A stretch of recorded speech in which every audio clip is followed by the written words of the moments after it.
So thank you everybody for joining. We are continuing our shiur on the Shemona Esrei on the Amidah. And last week we left off speaking about the Gevurot. We learned some important lessons studying the second blessing of Shemona Esrei because we saw that in our previous study of Shemona Esrei, in the study of the previous bracha, that official theology or official creed is incredibly important to prayer. One of the most important lessons we learned last week in our study of Atah Kadosh is in Latin known as lex orandi est lex credendi, which means the law of the belief is the law of prayer. Now, we saw how that pertains to how Atah Kadosh itself evolved and how Atah Kadosh turned into the bracha which it was, because it was expressing the official theology of Mechayim Mason, and how that evolved from the time of the Beis Hamikdash down all the way to the time of the Amoraim and further into the time of the Rishonim. This week we're going to continue with the next bracha, the third bracha of Shemona Esrei, of the Amidah. This one, and I'll share my screen with you, is called Kedushat Hashem. Now, you might wonder why it is that, again, why is it that it's called Kedushat Hashem? Why did I call this this class Kedushat Hashem? Most people know this bracha as Atah Kadosh. So why are we speaking about this bracha as Kedushat Hashem? Where does it get this name? So the answer is very simple. The original earliest source we have for this third bracha of Shemona Esrei is from a Mishnah Rosh Hashanah. And the Mishnah Rosh Hashanah that we already saw a couple of times, where it says Seder Brachot Omer Avot Gvurot Ukedushat Hashem. Kedushat Hashem is the name that the Mishnah in Rosh Hashanah gives to the third bracha of the Amidah. And clearly, in the time of the Beit HaMikdash, which is the practice that this Mishnah is referring to, the bracha was referred to by the name of Kedushat Hashem, which really instructs us on its purpose. Its purpose is to praise God as a holy God, to praise God for his holiness, whatever holiness might mean. In that time, the core purpose of this bracha is to praise Hashem as a Kadosh. That is what we see from the name, the earliest reference we have to this third bracha of Shemona Esrei. Now, it also goes by other names, such as, if you look here in the Gemara in Rosh Hashanah right after, in the time of the Amoraim, they referred to it as Kedushot, in the plural.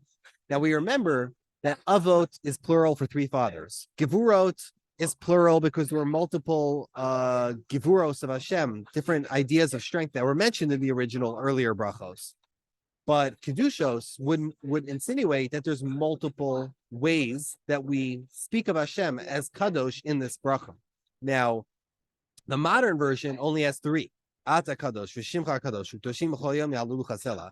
Right? We Kel Mel Kadol V'Kadosh Atah, at least in the Sfarad version. So in our contemporary versions, we say Kadosh 2 or 3 times. But in the time of the Amoraim, we see that they developed to say it in the plural, which sounds like the idea of Hashem being Kadosh was reiterated multiple times in their version. So that's what we glean just from what we glean from just looking at the Mishnah, looking at the first Gemara we have about this third bracha Shemona Esrei. We already learn important things. We learn that the idea is to praise God's name as being a holy God, and we learn that there might have been more than one version in the time of the Tanaim and Amoraim, because the first one is called Kedushat Hashem, the second one is called Kedushot. One sounds like it speaks about Kedusha in the singular. The next one sounds like it's speaking about God in the plural. Now, if we move on here, we got a very tantalizing piece of evidence from the Sifri in Devarim. The Sifri in Devarim is the next piece of evidence we have, which teaches us more about the bracha of Atah Kadosh. The Medrash says, "V'af Shemona Esrei bracha shifnu hanavim arishonim sheyisrael maspalim b'chol yom lepaschu b'tzarachem shel Yisrael ad shepaschu b'shvachei shel makayim." The Medrash here is saying that even in Shemona Esrei we do shvach before we do bakasha. We do praise before petition. What's the example? We say Akel Agadol Agibor V'Anora, and then we say Kadosh Atah V'Nora Shemechol. Clearly, in the time of the Medrash, the person writing this Medrash, whenever this Medrash was either written or edited, the bracha of the third bracha Shmoneh Esrei did not begin Atah Kadosh V'Shimcha Kadosh V'Doshim B'Chol Yom V'Lo Chatzela. Rather, it began as we do in Rosh Hashanah, Kadosh Atah V'Norah Shemecha Ve'ena Loka Mibaladecha. That was the text that they had in the place and time of the writer or the editor, the later editor of the Sifri and Devarim.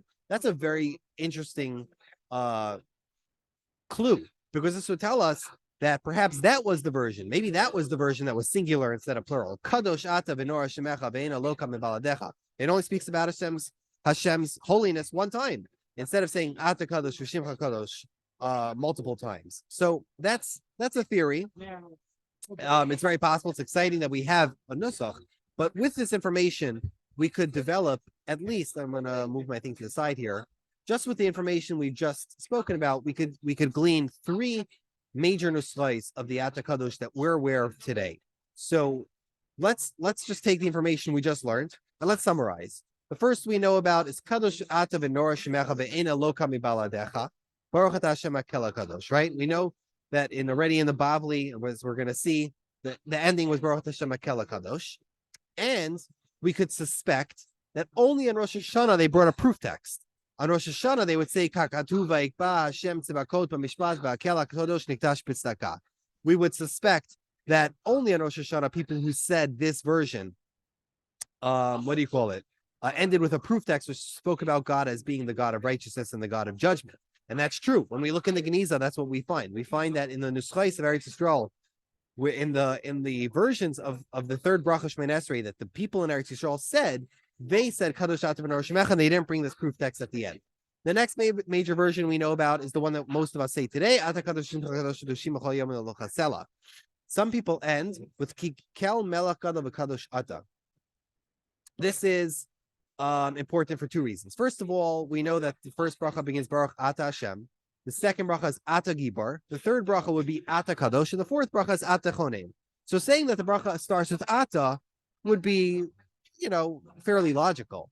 And second of all, the ending of Kikel Melech Gadol V'Kadosh Atah would also be logical, because we keep saying throughout the rest of Shmoneh Esrei, Kikel Goel Chazak Atah, Kikel Melech Soleh Many times we end with a eulogy that reiterates God's power. It says Ki Kel Melech something, Ki Kel Goel. So this symmetry is very likely to be early and very likely to be genuine. Abu Dirham in his discussion of this bracha points out that from the Gaonim time, from the times of the Gaonim already, we know that this gersa is legitimate to add Kikel Melech Gadol V'Kadosh Atah, and he laments that people in his generation stopped saying it. He even has a special reason that you have to mention all the avos, and each one corresponds to another av. You have to say the word melech by each one of those brachos. It's a very interesting thing. Okay. The last one is probably the most fascinating. Ledor v'dor nagid kodlecha v'lenesach nesachim kedushat chanaktish v'shivcha lokinu mepinu le'yamush lamed Kikel Melech Gadol V'Kadosh Atah Baruch Atah Hashem HaKel HaKadosh. Now, if you're Ashkenaz, you might think that, wait, this is only the thing that the Shliach Tzibur says in the Chazar Shas. This is not native to what people would say, as the bracha itself. But that's actually not true. If we look at the data from the Geniza, we find a very different picture. Let me show you here a chart made by Uri Erlich in his Sefer Tfilat Tamidal Shemot HaChol. This is a critical sefer to have if you're studying the Amida academically. In the Nusach Eretz Yisrael, there's two branches. There's one branch, Kadosh Atah V'Norah Shemecha Ve'ena Loka Mibaladecha. The other branch of people would say, Atah Kadosh V'Shimcha Kadosh U'Lecha Yomru Kedoshim Kadosh, right? In the Minhag Bavel, what we find in the Geniza is three branches. First is the one we know, Atah Kadosh V'Shimcha Kadosh V'Shim Chol Yom Chatzela. Then it's a little slightly more elaborate one, Atah Kadosh V'Shimcha Kadosh V'Zichra Kadosh. You're trying to say it three times, just like the angels do when they say Kadosh Kadosh Kadosh Hashem Tzivakot. U'Mishartecha Kedoshim U'Kedoshim Chol Yom Yahalelu Chatzela. And your servants, meaning the angels and all the holy ones every day, praise you. The last one is Ledor v'dor nagdi godlecha v'lenetzach netzachim kedushatcha naktish v'shivcha kenu mevinu le'mush lamed ki melech gadol v'kadosh atah. These are the three Babylonian branches, and we find from the Geniza in much of the research of the Geniza that all five of these were said by various Jews in Cairo, which is Fustai. Now, some of this is very interesting to break down, because originally people thought Ledor v'dor was only the response to the Shliach Tzibur. But we know as a fact that it was that it was a very popular minhag in Bavel. It's brought in the Seder of Sadegon, it's brought in the Rambam, it's brought in the Rashban, it's brought in the old minhag Chalab, it's brought in the minhag Teman. And this idea of saying it as the what's it called, as the nusach for the repetition, what do you call it, is in all of those sources. And also, if you look in the Seder of Amram in the Greek and the Roman version, they don't just say it as the repetition for the Shliach Tzibur, they have it as the primary for the person who's beyond. Now, if that means that Seder of Amram, the Italians and the Greeks were saying L'dor v'dor nagid godlecha, at least from what their Sidurim show us, even in the Tefillah B'yachid, not just in the Chazaras Hashatz, and many early sources also show this as something for the Chazaras Hashatz. Now, why would this be special for the Chazaras Hashatz? Now, it's very obvious because it's a continuation of the you add on that L'dor v'dor nagid godlecha, right? This is just a continuation of the Imloch Hashem L'olam Elokei Tzion, because it's talking about how L'dor v'dor haleluka, every generation speaks of your greatness. This seems to be a poetic embellishment which follows the Chazaras Hashatz. So most scholars assume that that's all it was. It was born as a poetic embellishment to the Chazaras Hashatz, and then it eventually became a primary even for the Yechidim. But Uri Erlich here in his book points out a very interesting point, and that is that our textual evidences, meaning the manuscripts we have and the Sidurim we have, the printed Sidurim that we have, might not actually be reliable witnesses. Why? Because we know for a fact, as an example, the minhag of Aram Soba, the minhag Chalab, was that in the Tfilat Halachash, right, when the people would do it biyachid, they would say Atah Kadosh Shemcha Kadosh Kedushim Cholim Alo Chasela. But if you look at the printed Siddur that they printed in 1523, I believe it was, they only write in the Siddur L'dor v'dor nagid godlecha. Why are they doing that? Clearly, it's a mistake, or they only thought that the Siddur was going to be used by Shluchei Tzibur, and therefore they just completely forgot to put in the Atah Kadosh Shemcha Kadosh for the Yechidim. Furthermore, because Shemay Esrei and Tefillah was so often learned Baal Peh, the Amei Haaretz might have heard from the Shliach Tzibur L'dor v'dor nagid godlecha and thought that was the primary way to say Atah Kadosh, and by mistake people started saying it. So sometimes you have to keep in mind that although a textual witness can be attractive, because prayer is something people do and not just something people read from a book, it is not a text, it is not just a study of text, it is a study of a worship and a ritual. You have to be cognizant that there are real people behind the siddur, that there's a shul behind the prayer, and that sometimes what's reflected in a siddur, even if it's in manuscript, whether it's in a siddur, is not always reflective of the actual halacha, the normative practice. So we know for a fact that people did do this when in Tfilat B'lachash, but we don't know for sure if that was appropriate or if that was supposed to be the halachic way to do it. Now, some of the earlier versions also had L'dor v'dor namlicha lakel. That was also another valid version for this bracha. Okay. One thing I should also point out is that the Talmud, the Gemara in Brachos, Daf Yud Beis, in the Vilna version will say Kedusha. It calls the third bracha Shemay Esrei Kedusha, but in the manuscripts, which the Vilna for some reason completely disregarded, it actually says Kadosh, meaning it calls the bracha Kadosh. And I'll just show you here. This is a manuscript from bavli.kanisa.org. This is I'm not sure which manuscript this is, but look here. If you look closely, Rishuv Alevi Amar, where do we? Im Yachas Baal Shaloya Gia Shiach Tzibur L'Maidim, Ad Shaloya Gia Shiach Tzibur L'Kadosh. While all the versions of the what's it called? While all the versions of the printed versions of the Talmud have Kedusha, when a person reaches Kedusha, the manuscript versions actually say when a person reaches Kadosh. This is a reason to believe that perhaps the third bracha was Kadosh Atav and Shemecha even in the time of the Bavli, and some scholars assume that in their time it was used interchangeably. Some Chazanim liked Kadosh Atav and Shemecha, some Chazanim liked Atah Kadosh Shemcha Kadosh. Now I know you're going to point out, anybody who knows this Gemara in Daf Yud Beis, Naf Chaf Aleph, would assume that this is talking about Kedusha. That's not 100% clear, but even if it is talking about Kedusha, the manuscript versions call the Kedusha Kadosh. This is just another interesting piece of data. Now let's move on to the last part of this bracha, and that is in the text of the bracha itself. The last part that we have to study in the text itself is Atah Kadosh, because we know that in Yamin Rayim we say Hamelach HaKadosh. And where does this come from? It comes from a famous Gemara in Bracha, Staf Yud Beis and Beis. Amar Rabba Rachina Saba Mishmei Rav Kol Shana Kula Adam Mispala HaKel HaKadosh. Chutz Me'asar Yamim Shebein Rosh Hashanah Yom Kippurim Shemispala Hamelach HaKadosh. There's 10 days of the year, says Rav, where a person doesn't say HaKel HaKadosh. Instead, he says Hamelach HaKadosh. Now, this Gemara is interesting for a plethora of reasons. Especially because of the Melech Stako Mishpa part, which I glossed over. But the reason it's interesting is because there's no consensus in the world of those who study tefillah as to whether or not Rav was changing the tefillah or was he modifying. Was he, let's say it, was he inventing a tefillah or was he modifying the tefillah? Essentially, was it the practice of some people to close the bracha with Hakel HaKadosh and some people closed it with Hamelach HaKadosh? And Rav just chose one of them, or was Rav inventing Hamelach HaKadosh for the Aseret Simei or Aseret Simei Teshuvah? Nobody could seem to agree. It could be that Rav, for example, in Eretz Yisrael, before he came to Babel, when he was in Eretz Yisrael, some people like saying Hamelach HaKadosh. So Rav decided, you know what, Hamelach HaKadosh is also nice, but let's only say that for the Aseret Simei Teshuvah. That's indeed a possibility. We don't know for sure. What the other reason this is interesting is because in the Nusach HaYushalmi, the Nusach of the Jews who followed the Talmud Yushalmi, we find that they never adopted this halacha from the Bavli because Rav only instructed this to the people in Babel, and they instead didn't follow Talmud Bavli, they followed Talmud Yushalmi.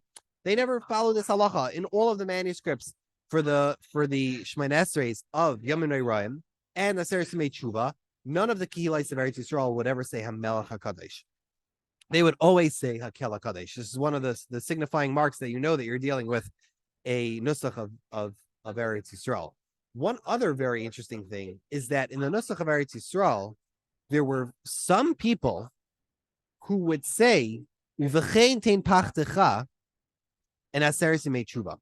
The Rambam and the Tur both bring an old minhag that during Aseret Simei Teshuvah, Atah Kadosh Shimcha Kadosh Udoshim B'chol Yom L'Chasela was embellished with Uvechein Tein Pachtecha, which is the longer section that people usually say in Rosh Hashanah, on the entire Aseret Simei Teshuvah. Because what's the difference? If you look in Rosh Hashanah, and let's say the Shemona Esrei Rosh Hashanah, the Bracha of Atah Kadosh doesn't need to be expanded. Only Malchiot Zichronot and Shofrot need to be expanded. But Kadosh, the Bracha of Kedusha doesn't need to be expanded. So why is the bracha of Atah Kadosh expanded with Uvechein Tein Pachtecha? So the Rambam and the Torah understand it used to be part of an older minhag to expand the Atah Kadosh with Uvechein Tein Pachtecha during the entire Yamim Rayim. And that minhag for some reason never survived, but it did survive in Rosh Hashanah. So there's two main theories. Theory number one from Ezra Fleischer is that, or I should, let's start with Yosef Heinemann. Yosef Heinemann's theory is that if you know the technicalities of the Gemara in Rosh Hashanah, you'll know that Rav Yochanan ben Nuri holds. Rav Yochanan ben Nuri holds that you have to expand Malchios into Atah Kadosh. It's not a separate bracha. So he believes that it's a remnant of the Malchios of Rav Yochanan ben Nuri, which is a fascinating idea. That it's just a relic of when the Malchios was part of Rav Yochanan ben Nuri's Atah Kadosh. That's when it was written. It was written for that original Kedusha or whatever, Tkiyasa of Rabbi Yochanan ben Nuri. Ezra Fleischer pushes back on this because we have manuscripts in the Geniza that show that people use this, even not in Rosh Hashanah itself. And he believes that it's just part of the Pythonic influence in Babel where people were altogether expanding Atah Kadosh for Yamin Rayim. And because people were expanding Atah Kadosh for Yamin Rayim, they added Uvechein Tein Pachtecha, and that got added to Rosh Hashanah post facto. Okay, so very interesting. In case you never knew, some people said Uvechein Tein Pachtecha, what's it called? The entire Aseret Simei Teshuvah, which is a very long thing to add, but again, fascinating early history. So now that's so much for the text about the Kadosh. we haven't gone through everything. Again, it's exhaustive. I encourage anybody who has a background in this to open Uri Erlich's book and to go through the exhaustive analysis of how the text developed. Today, we only have two major versions. Most people say Atah Kadosh, and they end in the Ashkenazim and L'dor v'dor Nagid Godlecha, which was a very early minhag as well.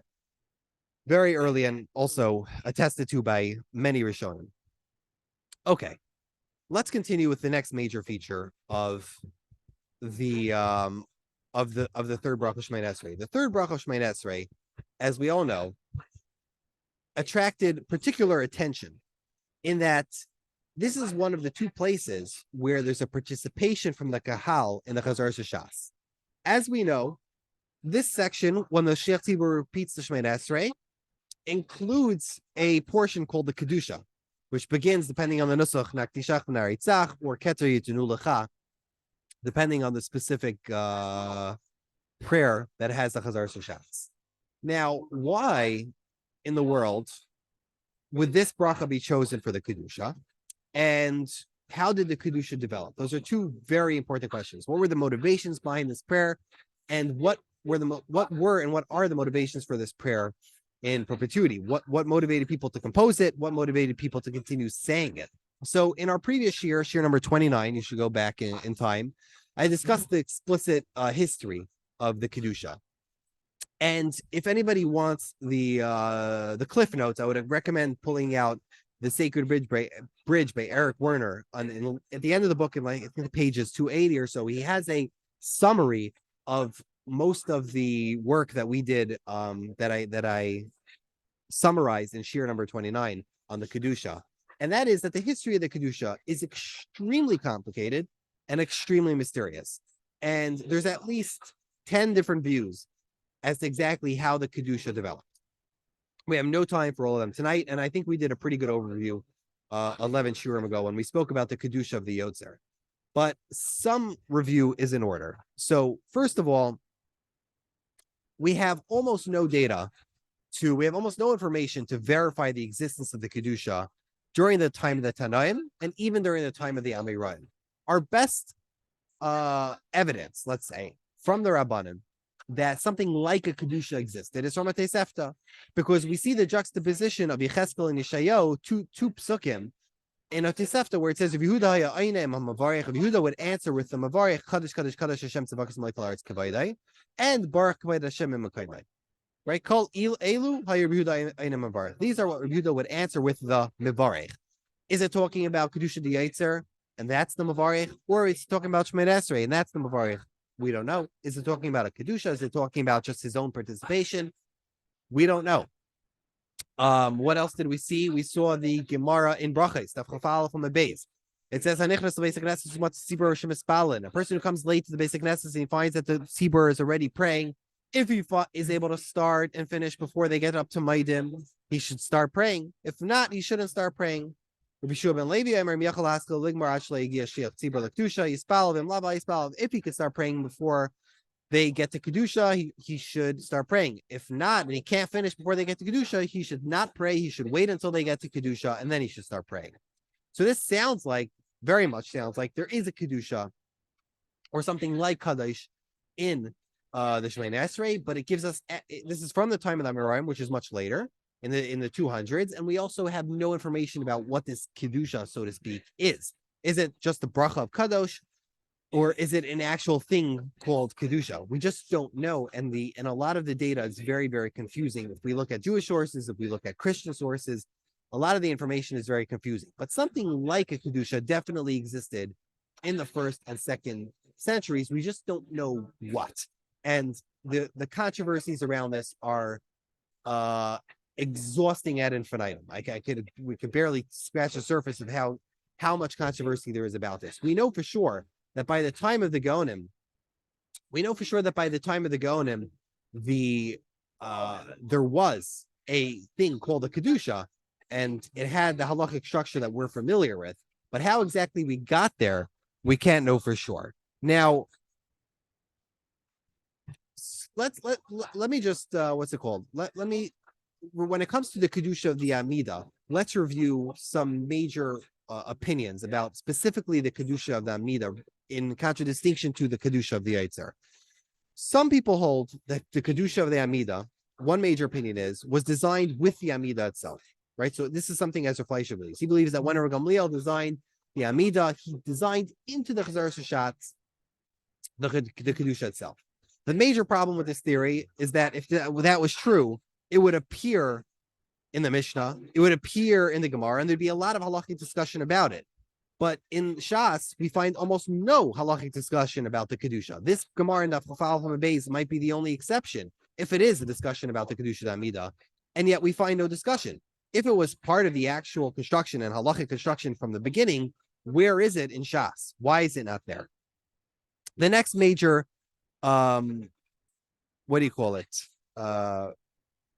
opinion is the one, suggested by Ismail Elbogen already in the early 1900s, and this is probably the most attractive of all the theories. Most scholars lean towards the idea that Kedusha of the Yetzer was original.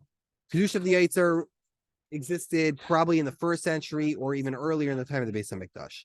Kedusha da Amida, Elbogen suggests, is just the organic product of the Chazar Shashat, meaning it was created by people's own organic participation into the Chazar Shashat. And let me explain.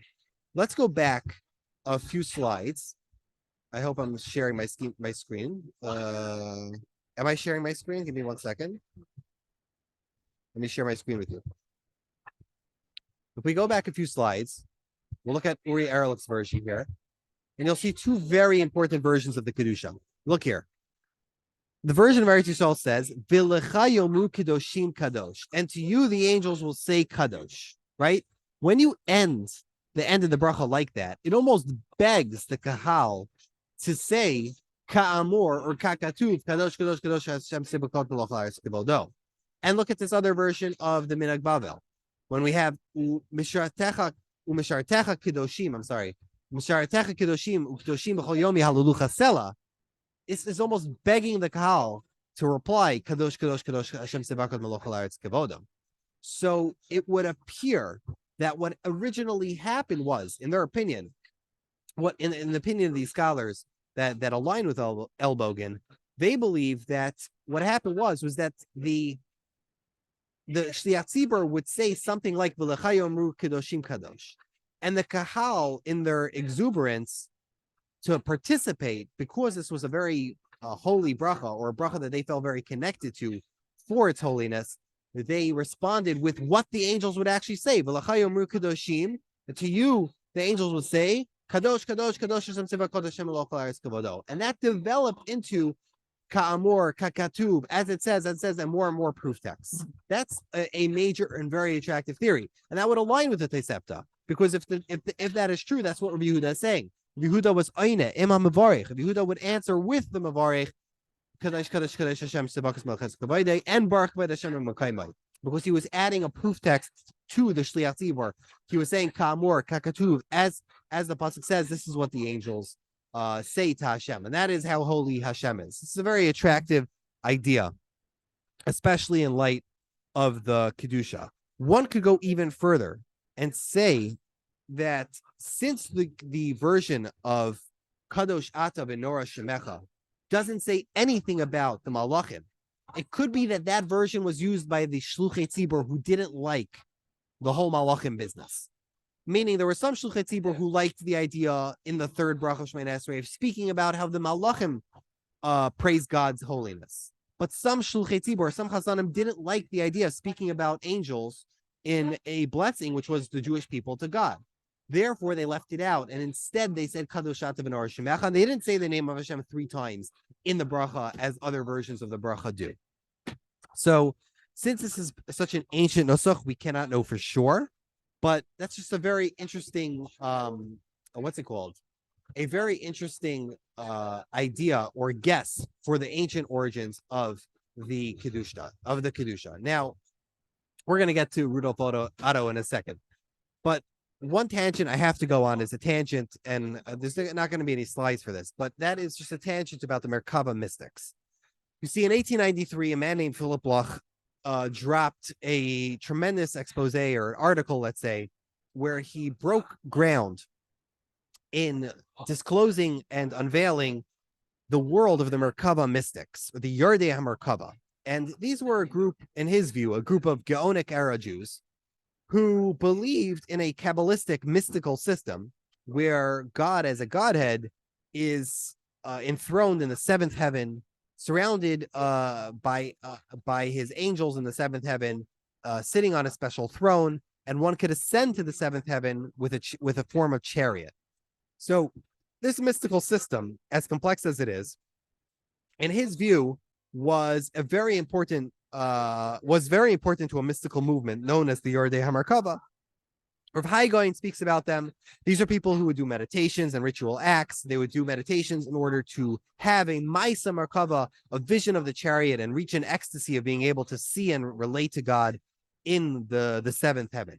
This is a fairly well-known thing, that there was such a thing as the Yardei Merkava, but he wasn't completely correct, because as later scholars came to realize, the Yardei Merkava goes way back, much further than the Gaonim, all the way back to the earliest Tanaim. And these weren't groups of people. These weren't just circles of mystics. The Tanaim themselves had a Kabbalistic system or a Kabbalistic understanding of how to experience something called a Maisa Merkava, or a vision of the chariot. And there were Tanaim who were intensely interested in this and intensely, trained and there's a special word for this, but they had special training internally to be able to have these meditations and these so-called dangerous meditations where one could go to the seventh heaven and experience the divine chariot. And there's a lot of midrashim about this kind of thing. There's a lot of so-called rituals and so-called prayers and mantras that we have in the Sefer Echalais of the so-called Yardei Merkava and the Tanoic era mysticism. This is a very important field of research into Jewish mysticism, and this began with Philip Bloch. Now, Philip Bloch believed that the Kedusha was almost like the archetype of a tefillah created by the Yardei Merkava, because the Yardei Merkava didn't really make very typical prayers. A lot of what they would do was very mantra-like. A lot of it was very incantation-like, so to speak. And they would string together words and phrases, which were almost a mantra rather than real words with real meaning. Essentially, in his view, the Kedusha was created by the Yardei Merkava, by these Merkava mystics, in order to give them a prayer which gave them this ecstasy or this feeling of experiencing God's holiness. And the words themselves don't even matter as much. They don't have to have a deep theological meaning, simply because they are used more for the ritual and for the mantra and for the meditation rather than for the actual content. And this is fascinating stuff. I personally don't believe it, because for multiple reasons, we have other sources where the Tanaim bring things about the Malachim which are not mystical at all.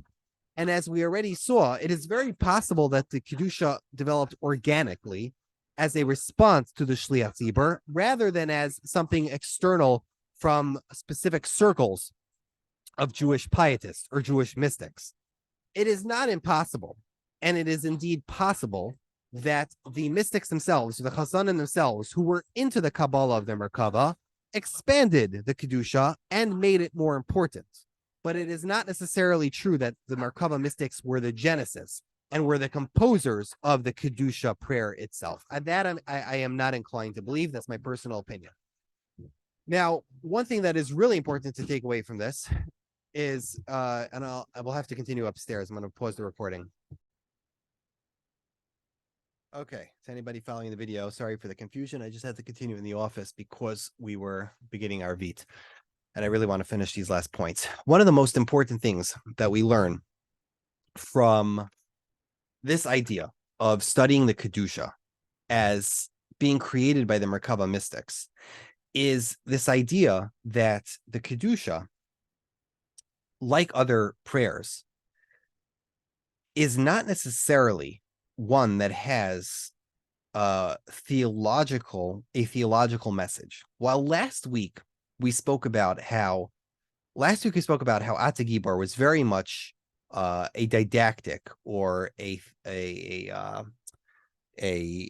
affirmation of creed. It was very much a bracha which affirmed the official theology. When you look at Atah Kadosh or you look at the Kedusha, the opposite is true. There are prayers, and this is just a very important yesod, a very important foundation or thing that you need to understand for studying liturgy, is that there are prayers which do not have a deep theological message. It is quite possible that certain prayers do not have cognitive content. Instead, it is the experience itself of saying that prayer. It's the experience itself of participating in that prayer, which give the words meaning. And the words themselves aren't important. Whether you are saying Kadosh, whether you are saying Baruch, whether you are saying Hodu, no matter what the words you are using to praise God are, no matter what those words are, they would be second to the experience you felt while saying them. And it's really important to understand that the Kedusha is not a typical tefillah. And the reason the Kedusha became what it is because the Kedusha is such a special experience. And saying the Kedusha is such a special experience. And that leads to the next very important discussion. And here we get back to Rudolf Otto. Rudolf Otto was a German philosopher, and he was a German philosopher and professor of theological studies in the early 1900s. He was born in 1869 to a very pious Lutheran Protestant family in Germany, and he began his career by writing many books on Kantian philosophy and comparing a lot of contemporary philosophy and theology to his own worldview on theology and his own view on what's it called, on the spiritual, and his view on morality and ethics. And he didn't have so much success in that regard as when he began for the first part of his life. He didn't have as much success in his publications. People read his work, but the trend was kind of away from his ideas. But Rudolf Otto changed the world of religious studies forever. And in his work, Das Heilige, which means the holy or the idea of the holy, he changed the very foundations of religious studies, of a comparative religion, and of theology forever. And the story is actually fascinating. This is a picture of him here in front of, I think, the University of, trying to remember, was it Erlangen? He was a very imposing guy, arrogant, maybe not arrogant, but a very German, very Yeka, always standing upright, very European, annoying, very scholarly, very genius, and very aloof. But in his determination to do his studies on spirituality and to prove his theories right, he decided to do a tour or a field trip to study different religions of the world. And he went through North Africa, to Eretz Yisrael, to India, to China, to Japan, and went all the way back to Germany. And that experience made him write a book called Das Heilige, the Holy, which is in English today called The Idea of the Holy. It has not gone out of print ever since. The reason I bring Rudolf Otto, and the reason is so important to our study of Kedusha, is because his entire worldview, and subsequently the view of the entire world of religious studies, was changed on one fateful day when, early in his tour, when he happened upon a shul in Morocco. Now, this is for the Moroccan shul, like woot woot, we're here in a Moroccan shul, so we get extra creds for this accomplishment. One of his first stops was a place called Mogador. It's basically in the middle of Morocco. It's a coastal city. Today it's called Essaouira, I think that's how you pronounce it, Essaouira. And in the city there were many Jews. The Jews actually were not treated so badly in Essaouira, and he was touring the Jewish community there and asking, and not just the Jewish community, the Christian community and other communities there. He was being given tours by various different people, conversing with people, doing different interviews, trying to understand what the religions were like of different people in the different cities. And in one of his entries, I think it was actually today, which would be the 22nd of Iyar, tonight. I think it was May 20th, 1911, which would be Chaf Beis Iyar, which is literally the same date as today. He, again, anybody who's a date nerd can go back. It might have been May 27th, but anyway, it was a Shabbos, and he was being given a tour of one of the shuls. He was striking up conversations with different Jewish people there, talking to them about theology, talking to them about tefillah, all different ideas. One of his guys, his name was Chaim, took him on a tour, and there were almost 40 shuls in Morocco. But he ended up in the alleyway of, or the entranceway, I should say, of one of the shuls in Essaouira. And he got there, it sounds like he got there on Shabbos morning when they were doing the Kedusha of Chazar Shashatz. And he heard the singing, and he liked the singing. The singing was beautiful. But then he heard the Kedusha. And the Kedusha gave him a spiritual experience that he had never felt before. And the experience of just hearing the Kedusha rocked him to his core. And it implanted an epiphany in his head, which, when he published it, changed the world of religious studies forever. That idea is an idea called the idea of the Numinous. This was a word that he himself coined.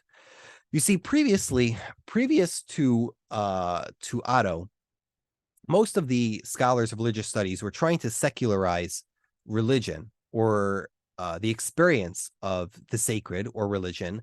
They were trying to externalize it or to secularize it into different disciplines. They were trying to say, okay, a religious experience might be an emotional experience. If someone has a religious experience, it might just be something that he's feeling emotionally. It might be a rational experience. It might be a reaction that you're having to a certain moral experience. It might be a moral state that you attain. Many different theories were being proposed to make sense of the world, and of course also to make sense of religion. While what's his name, Otto himself wasn't satisfied with this. He did not want to reduce religious experiences to simple external emotions, external things that cause you to think this way, external things that cause you to feel this way. He believed that a religious experience was something numinous. And this is a word he coined from Latin, something which was an emotion or a consciousness, which was so other, was so different, that there's just no, it's completely disconnected from any physical reality and from anything physical that we could use to explain it. So today, when we use the word numinous, we usually mean it to mean that something which is arousing spiritual or religious emotion. It's mysterious, it's awe-inspiring, it makes you feel supernatural. He used the term that it would make you feel like you're standing before the mysterium tremendum est fascinas, like the great mystery which makes you feel fascinated but fearful. It's a tremendously deep spiritual experience. And in his own words, I just quoted him here at the bottom, it's a non-rational, non-sensory experience or feeling whose primary and immediate object is outside the self. And this mental state presents itself as ganz andere, right? Like in German, completely other. It's a condition absolutely sui generis, which means all on its own. It's completely unique and incomparable, whereby the human being finds himself utterly abashed. Meaning that Kedusha, Otto was realizing that Kedusha and something which is truly sacred, something which is truly holy, and something which gives you a numinous experience is not an experience that's rational. It's not an experience caused by something outside of you. It is something like, just like in the Hebrew, that it is something completely other. Just like in the Hebrew, when we say Kadosh means unique, it means completely separate. So too, in his view, he realized that, or he felt that something which is Kadosh is something completely separate, completely other from us. It's a feeling which it's irreducible. It cannot be explained with science, and a religious experience is something completely numinous or not explainable by science and completely unique to the human experience. He believed also that having a religious experience, something which is completely inexplicable, completely other, so completely related to the otherly worlds and mystical, having that experience is the birth and the nuclear core of all religions. He believed firmly, and as he traveled through India and through China, he believed that when a human being feels for the first time in his or her life that they are connecting with the divine, they for a second can feel that tremendously powerful otherly feeling, that they're in the presence of something so divine, so other, that it strikes a spark in them, which brings them back to that experience over and over and over again, and it makes them seek to get back to that experience, to connect with the divine. And that was the nuclear core of all religion. It was an incredibly influential work. Das Heilige really sold and is still selling to this day, and it affected every field of studies. There are people, again, who don't agree with his conclusions. There are people who don't agree that there is such a thing as a religious experience which is totally other, or that is something that there is something completely divine. But what is absolutely fascinating is that Rudolf Otto might have understood Hebrew. He knew what they were saying. He knew that they were saying Kadosh, Kadosh, Kadosh, Hashem Tzevakus Melech Haaretz Kavodo. And he understood that it was a Kedusha, but he had never experienced one before. He wasn't davening with them. And he only managed to weasel his way into the shul itself later by Kriyas HaTorah. If you look at some versions, they say he was there on Yom Kippur by Ne'ilah, but it's not true. I looked it up. I found his autobiography. It's not true. He didn't get there during Yom Kippur by Ne'ilah. He got there on a regular Shabbos morning, Parshas Bahar Bechukaisai. He didn't even get into the shul. But being in the presence of a real Kedusha shook him and rocked him to his core. And that's just an absolutely incredible thing. It tells you that the Kedusha and the development of the Kedusha cannot always be explained rationally. It cannot always be explained theologically. And the words used in the Kedusha cannot always be assumed to have a strict theological message, nor can the people saying it be expected to be having deliberate cognitive intent. The Kedusha is something so other, so I wouldn't use the word magical, but so supernatural, so lofty, so sacred to people, that the Kedusha developed as a genre of its own. So much so that there was a whole, oeuvre, there's a whole genre of piyutim called the Kedusha, or the Kedushaot, that were developed around the Kedusha, because it's such a powerful addition to our prayer. It is such a powerful addition to our worship that the Jewish people have connected to it throughout every generation. You see, I come to every I come to every tefillah that we study together, and we ask, what were the motivations for composing this prayer, and what are the motivations for continuing to say it? When you look at the prayer of the Kedusha d'Amida, again, we started talking about Atah Kadosh. Now we're just talking about the Kedusha of the Amida. When you look at the Kedusha of the Amida, sometimes the motivation for composing the prayer might be very different from why people continue to say it. It is very possible that Kedusha of the Amida was created by accident.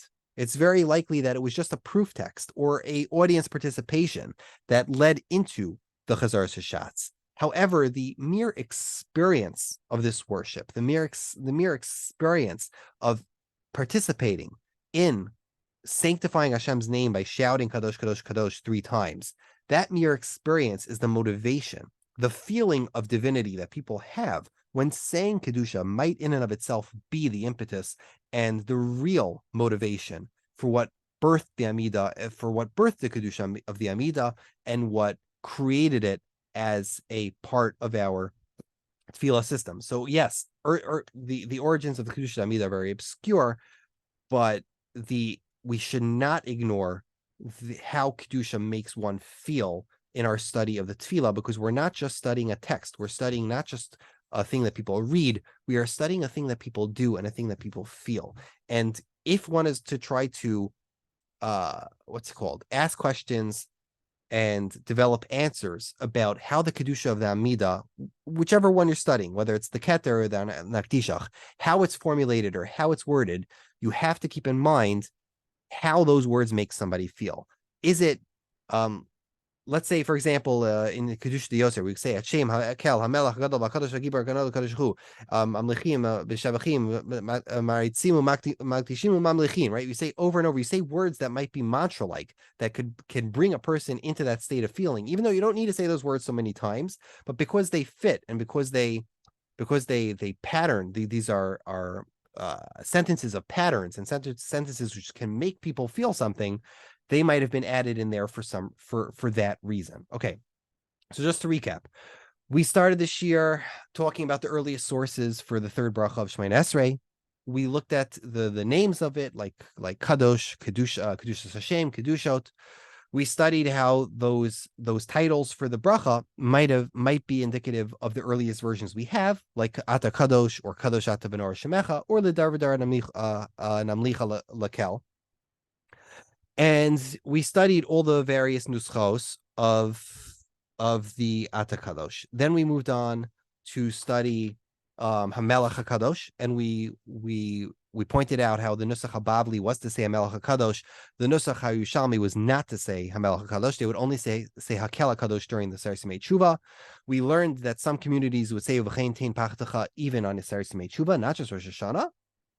And then we began to study the Kedusha D'Amida. We noted how the Kedusha D'Amida is, and like all Kedusha, is incredibly complex. Most scholars seem to lean towards the idea that Kedusha D'Yotzar is earlier than the Kedusha D'Amida, and the slightly most popular idea of how the Kedusha D'Amida developed is that it organically developed throughout the audience or the congregational participation and became a part of the Amida, a pivotal part of the Tefillah B'Tzibur. So with that, we're going to end our shiur on the Kedushas Hashem, the third bracha of Shemoneh Esrei. I hope that was enough information for everybody to go ahead and do their own learning and their own research into this amazing bracha.